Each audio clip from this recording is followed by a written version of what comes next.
Buenas noches al pueblo de Venezuela. Lo primero que quiero plantear a la plenaria de la Asamblea Nacional, como quiera que yo soy el último vocero de la Unidad Democrática, no sé cuántos más vayan a intervenir de la otra bancada, es que al cierre de este debate procedamos a hacer una votación nominal para que el país conozca cuáles son los diputados que pretenden quitarle al pueblo de Venezuela la protección internacional de sus derechos humanos, una vez que el Estado venezolano rehúya el compromiso de velar cabalmente con el cumplimiento de la Constitución y el marco de garantías a todos los venezolanos y venezolanas. Votación nominal. Yo creo que a estas alturas del debate resulta sumamente útil recordar en qué contexto se da la petición del presidente de la República, a la que todavía ni siquiera se ha conformado instancia, Consejo de Estado, de sacar a Venezuela del sistema interamericano de los derechos humanos. Apenas unas horas antes que el ex magistrado de la Corte Interamericana de Derechos Humanos, el doctor Asdrúbal Aguiar, acudiera a la instancia internacional, entre otros argumentos, entre otros documentos, con el testimonio del inefable general Eladio Aponte Aponte, aquel que el propio presidente de la República con su dedo nombró fiscal general militar, aquel que la bancada chavista de esta Asamblea Nacional encumbró al Tribunal Supremo de Justicia. En el contexto, también debemos recordar la proximidad temporal de esta petición que ha hecho Hugo Chávez de sacar a Venezuela de la Comisión Interamericana de Derechos Humanos, con la celebración en Parque Central de una reunión del partido de gobierno en la cual tejen la posibilidad, tejen el escenario de la posible suspensión de las elecciones en Venezuela, cosa que ni siquiera está contemplada en nuestras leyes, ni en la Constitución, ni siquiera en la Ley Orgánica de Estados de Excepción del año 2001.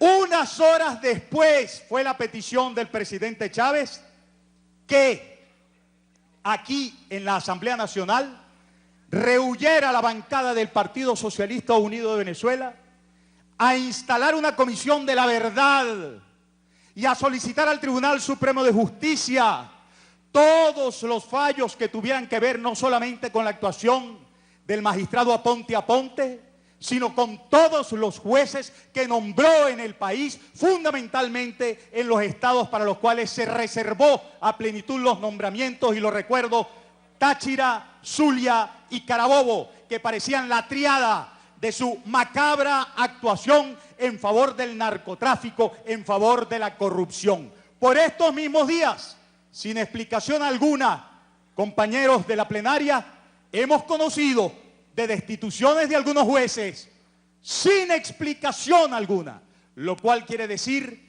que en algo debemos tener atención, que en algo y por algo debemos preocuparnos e inmediatamente venir a corresponder con el cumplimiento de nuestro deber, cosa, repito, que hace que unos minutos antes, unas horas antes que Chávez pidiera que nos sacaran de la Comisión Interamericana de Derechos Humanos, ustedes habían negado.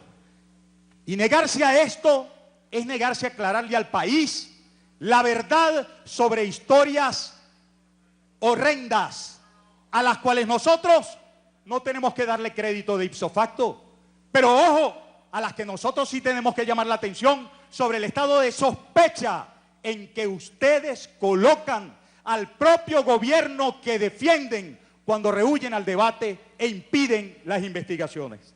Estamos hablando de narcopolítica, estamos hablando de narcojusticia, estamos hablando del azote judicial contra la oposición, contra la disidencia democrática. A eso están rehuyendo, ese debate están evitándolo.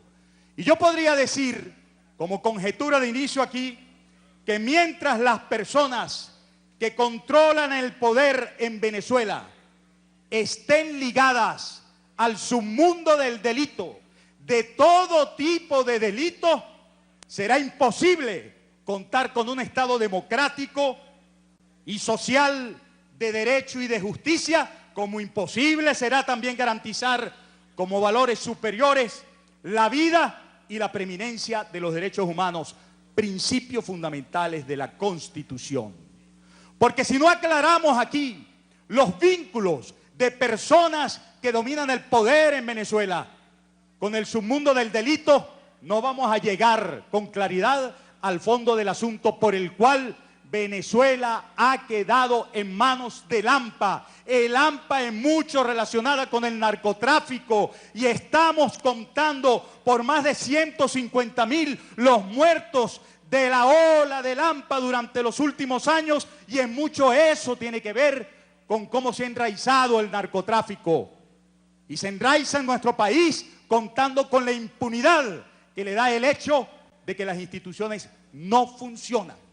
Y es justo para nosotros suponer urgente una investigación respecto del cuán cómplice puede estar siendo, no todos, pero por lo menos un buen número de funcionarios públicos en esta impunidad, en esta permisividad, en este abrirle las puertas al narcotráfico y a la violencia a nuestro país.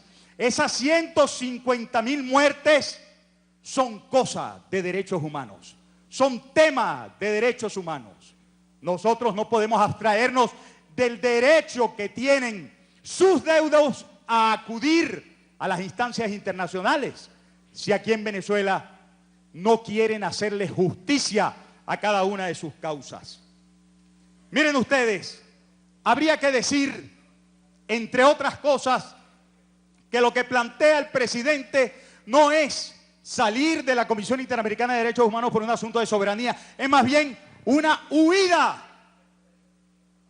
de la investigación, del escrutinio del sistema interamericano de los derechos humanos.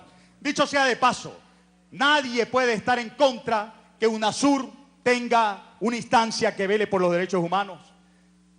Nadie puede estar en contra, el Mercosur tiene, por eso no ha entrado Venezuela. En los reglamentos de adhesión hay vigilancia de los derechos humanos, por eso no ha entrado Venezuela. En el CELAC que haya, perfecto, pero eso no implica que le quiten la protección interamericana a los venezolanos. Hay que recordar que desde el año 99, fíjense bien, se han tramitado 61 casos ante la Comisión Interamericana de Derechos Humanos, desde el 99 para acá, que tienen que ver con Venezuela. 39 han sido admitidos de 61. 3 han sido archivados. Se han tramitado 61 casos. Se han dictado 28 medidas cautelares y el Estado venezolano no ha cumplido ninguna.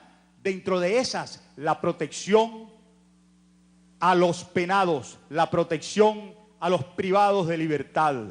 Al menos 7 medidas cautelares para la protección de los derechos humanos. Hoy mismo daban muestra a ustedes de cómo les importa un pito el tema de los derechos humanos de los privados de libertad.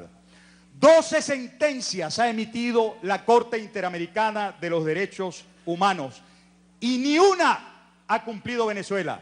Ustedes dirán, bueno, pero se trata de enarbolar la bandera de la soberanía, porque es que allí lo que hay es una defensa de los intereses del imperio. Yo les voy a recordar algunas de las cosas con las cuales no ha cumplido el Estado venezolano, además de los casos emblemáticos de política, la de la Corte Primera en los contenciosos, el caso de Leopoldo López, el caso del general Francisco Uzón, el caso de los medios de comunicación RCTV y Globovisión. Aparte de esos casos, ustedes que dicen que esta revolución nació a propósito del Caracazo, yo les tengo que recordar que ha tenido la Corte Interamericana de Derechos Humanos que llamar la atención del Estado presidido por Hugo Chávez por el no resarcimiento de las víctimas del Caracazo. El Estado no ha cumplido, como no ha cumplido tampoco en el caso Montero Aranguren por la masacre en el retén de Katia. Es decir, que es mentira que la Comisión Interamericana de Derechos Humanos no conociera de casos de violaciones de derechos humanos antes de que llegara Chávez al poder.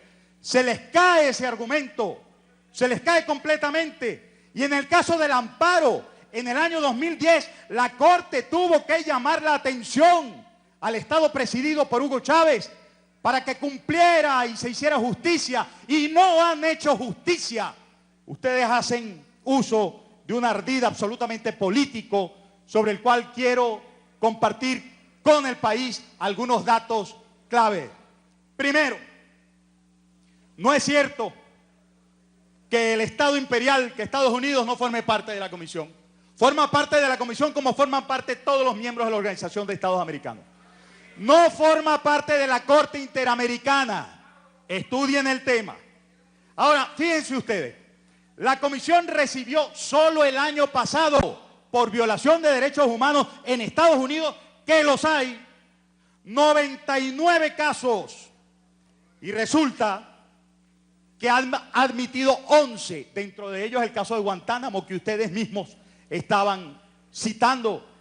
Allá está en la Comisión Interamericana de Derechos Humanos. La Corte Interamericana, además, para que lo sepan ustedes, ha firmado el 26 de abril del año 2012, recientemente, un acuerdo con la Corte Penal Internacional.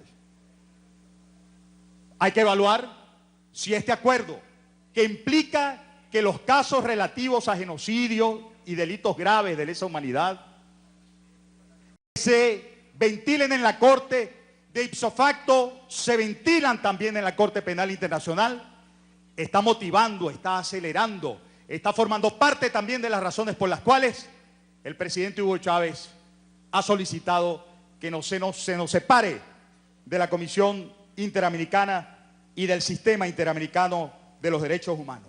Para cerrar, hay que recordar, amigas y amigos, que por más que quieran huir hacia adelante, hay casos que ya están incluidos en la Comisión Interamericana para ser ventilados, para ser estudiados. Y desde aquí nosotros enviamos un saludo a María Lourdes Afiuni. No, a Ponte le mandará saludos tú, que debe ser socio tuyo, caballo. A Mazuco, al general Uzón, a los familiares de los soldados Bustamante y Pedreáñez, a Evangelina Carrizo, a la familia de Evangelina Carrizo, asesinados por razones políticas, a los familiares de los comisarios y los policías, a Poyoli, al comisario Nieto, al capitán Nieto Quintero, a los presos por el caso Anderson, a todas las víctimas en el exilio y presos del testigo estrella sembrado infamemente por el exfiscal Isaías Rodríguez. A todos ellos, desde aquí, les decimos que en cada uno de sus casos vemos reflejada a la población venezolana, con esas cifras de muertes, con esas cifras por la cesión de soberanía, entre otras cosas de secuestros. Aquí tengo yo con datos del CICPC, cómo se pasó del año 1999 de tener 44 secuestros a un año 2011 en el que se tuvo 1.115 secuestros. A la familia penitenciaria, a la que le han asesinado a 5.066 privados de libertad, a las víctimas durante la gestión de lo que parecía ser la solución definitiva, la gestión de Iris Valera, solo en 2011 murieron 560 reos y resultaron heridos 1.457. A todos ellos les decimos, sin cesar, lucharemos porque permanezca vigente el derecho de todos a la protección internacional de nuestros derechos humanos, si es que el Estado venezolano, dirigido por ustedes, se niega a hacer justicia y a hacer valer la letra constitucional. Muchísimas gracias.